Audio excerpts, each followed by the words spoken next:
Paris's multicultural creatives see history through a new prism. Emirati artist Hassan Sharif's body of work goes on show, and a new TV show tackles taboos in the Central African Republic. That's all coming up in today's show. But first, people in Liverpool have been partying like it's 1999, or at the very least 2019.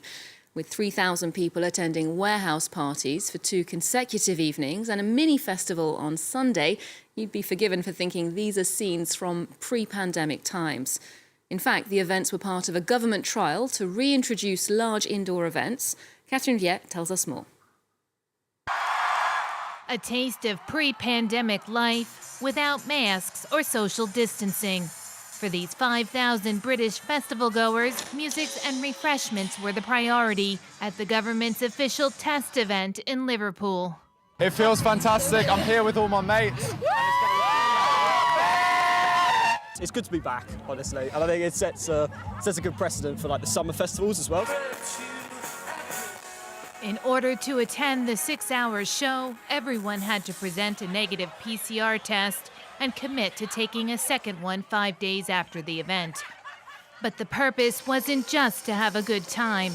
It's part of the British government's efforts to research how large gatherings can safely be held without triggering new coronavirus outbreaks. Scientists were on hand to closely observe the environment and record their findings. We've got around 40 cameras set up around the site, and we'll be looking from that to observe how people move and behave whilst they're attending the festival. Are people choosing to wear masks? How do they choose to greet each other? Sunday's mini-festival followed 2 nightclub test events over the weekend that saw 3,000 partygoers dance and drink the night away at Liverpool's Bramley Moor Dock Warehouse. The club event was headlined by internationally renowned DJs, and for many it felt like a return to normal. It feels surreal. It feels like, half of me feels like it's not been any time at all, and the rest feels like it's been forever. So it's really good to be out again. Findings by the British public health officials are being closely watched by neighboring countries. France has plans to carry out its own test concerts, most likely in Paris and Marseille, but those events aren't expected to take place till the end of the month. Meanwhile, Spain is trialing a digital pass for club goers. Well, as French museums prepare to reopen on May 19th, here in Paris, a collective of artists has put together an ambitious exhibition looking at history and how it's been reappropriated over the years. Residents at the Cité Internationale des Arts are taking on politically charged topics in this show, dealing with past conflicts that have echoes in the present. Mary Schuster and Monty Francis have more. Putting together small pieces of history, patiently and meticulously. A photo of a face or a landscape to bring a sense of humanity to the conflicts in their homelands. A group of artists from Syria, the Democratic Republic of Congo, and Algeria are telling the stories of their countries. Through a patchwork of photos, the Franco-Algerian director Katia Kameli is plunging back into post-colonial Algeria. For me, history is fiction. Based on certain facts, there's always a narrator behind the story. Sometimes it's a historian, sometimes it's a political figure, and so on. From the moment there's a narration, there's a form of fiction. And so through the images, we can also question ourselves and recreate its history, and in any case, dive back into history. At the Cité Internationale des Arts, everyday objects take on symbolic forms. For the artists, it's a way of calling out violence in the past and the present. Shocked by the images of the arrest of George Floyd in the United States, the Ethiopian artist Jakob Bizene reenacts the killing. On his neck, he places a Parisian paving stone.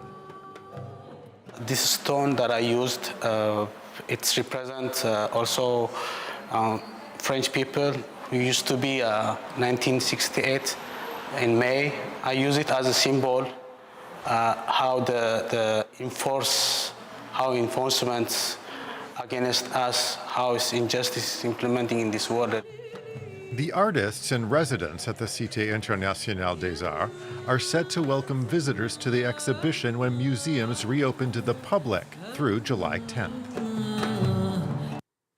Well, he was a leading light for contemporary art in the Gulf up until his death in 2016. Emirati artist Hassan Sharif is now the focus of a new exhibition in Saint-Étienne, here in France. Entitled I Am the Single Work Artist, it brings together 150 pieces by a man who was instrumental in shaping the art scene in the United Arab Emirates in the 1970s. Our reporters went to check out that show. A pioneer in conceptual art in the Middle East, Hassan Sharif was born in Iran in 1951 and grew up in Dubai. The city was very different back then, with not a skyscraper in sight. After studying in London, Sharif returned to find Dubai transformed into a luxurious metropolis, inspiring him to use his work to criticise the new materialistic world. He would think about the objects we throw away, the materials we no longer use as soon as they're a bit damaged, and he would revitalize them and give them a new meaning by reworking them. He likes complication, contemplation. He's against the idea of a hyperactive society which always wants more as fast as possible. He would fight against that. In the early 1980s, Sharif's performances in the Hattar Desert in the Gulf became his first pieces of conceptual art. He wanted the destination to be accessible for everyone. In my opinion, Hassan is at the crossroads of several cultures. He's an artist from the Middle East who at the same time practices conceptual art.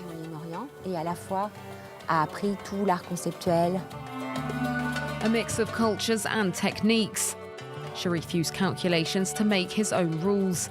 Influenced by the concept of coincidence and order, he produced a series called Reading Newspaper in Taxi. The idea was to associate words in newspapers with towns on road signs, producing random poetry. While already a well-known figure in the Arab world, Hassan Sharif only recently gained recognition in the West. This exhibition with a retrospective of his work is travelling across Europe. After Malmo and Berlin, for me, France seems to be the next country that should welcome his work. It's a first in Saint-Étienne to display an Emirati artist, and in this format, a retrospective with more than 150 works. Despite this number spanning over 4 decades, Sharif believed that a lifetime of his work combined together into a single piece, inspiring the name of the exhibition, I Am the Single Work Artist.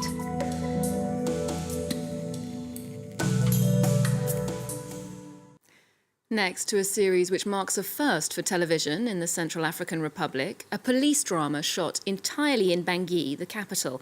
The show tackles the issue of sexual violence, featuring inspectors from the fictional Special Victims Unit, which is headed up by a tortured heroine. And in a country still riven by conflict and poverty, making a TV show is no easy task. Our correspondent in the Central African Republic, Clément Diaroma, sent us this report. In this suburb of Bangui, a kidnapping scene that these actors repeat again and again. Silence, plateau! We're on the set of Bangui Special Unit, the first police TV drama in the CER, with the central theme, violence against women, a first on the continent. In front of the camera that day, Valentina films an important scene that takes place during the last civil war. The young actress plays the main character of the series, Régine, an inspector tormented by the conflict and determined to put sex offenders in prison. C'est la dernière scène de la série. Ce flashback qu'on a sur ma vie. Avec la venue des anti-balaka, les rebelles et tout, quand ils viennent, la première des choses qu'ils font, c'est des pillages. Et bien sûr, c'est des viols. Et vu qu'il n'y a personne qui en parle, c'est vraiment très important pour nous d'en parler.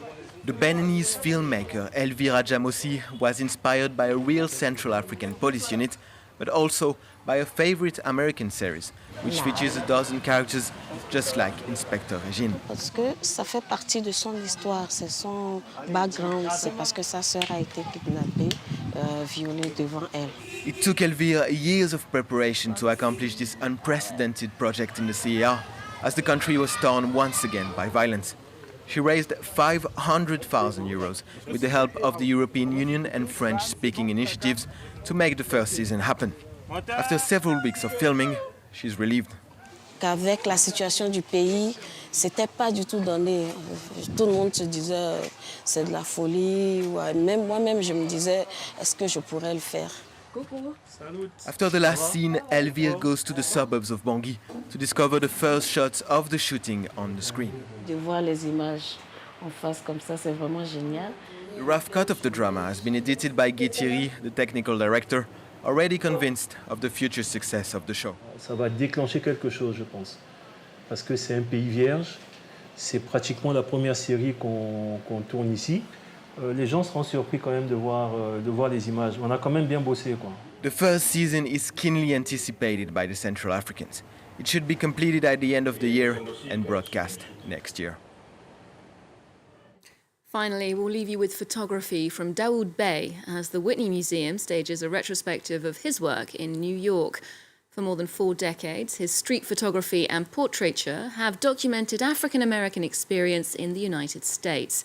He's considered a key figure in developing what's now known as the Black Gaze.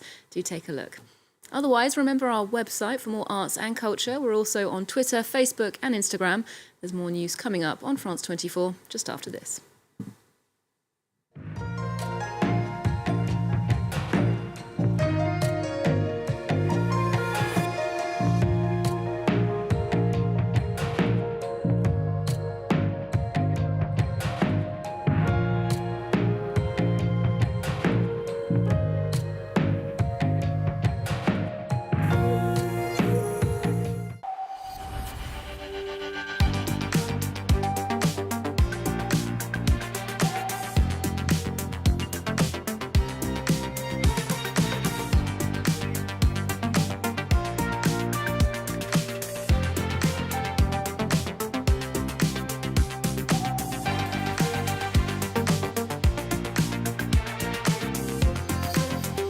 France 24, your economy explained.